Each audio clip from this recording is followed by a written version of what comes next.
السلام علیکم ورحمۃ اللہ وبرکاتہ. الحمد للہ وحدہ والصلاة والسلام علی من لا نبی بعد اما بعد.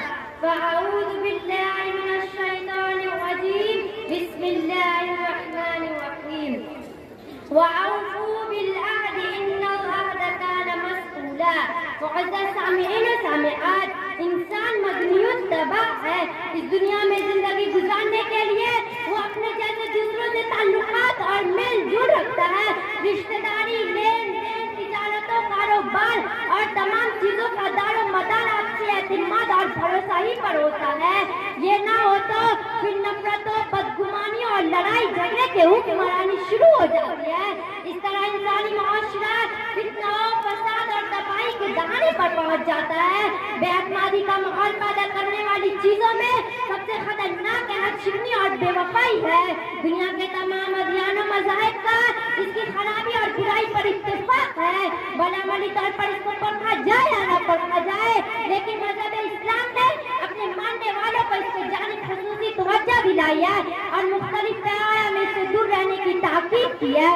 چنانچہ کتاب سنت میں جگہ جگہ وعدہ پورا کرنے کا حکم دیا گیا ہے، جیسا کہ اللہ تعالیٰ کا ارشاد ہے وَأَوْفُوا بِالْعَهْدِ إِنَّ الْعَهْدَ كَانَ مَسْئُولًا. وعدہ پورا کرو، بے شک بروز قیامت میں وعدہ کے بارے میں بات پرس ہوگی. اس آیت کریمہ سے معلوم ہوتا ہے کہ کیے ہوئے وعدے کی بابت سوال ہوگا کہ تم نے کیوں وعدہ پورا نہیں کیا.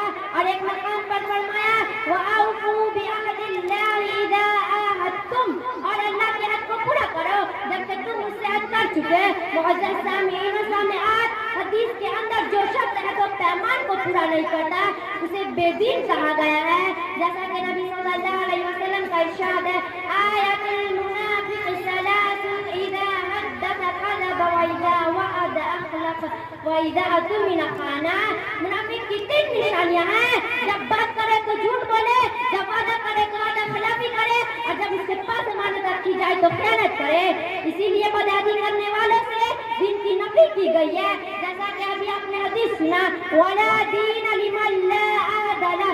جس میں عہد کی پاسداری نہیں اس میں ایمان نہیں. اس حدیث سے معلوم ہوتا ہے کہ عہد کا توڑنا ایمان کا توڑنا ہے، کیونکہ جو قول و اقرار اور معاہدے آپس میں کیے جاتے ہیں اس کو پورا نہ کرنے والے دین سے محروم ہے.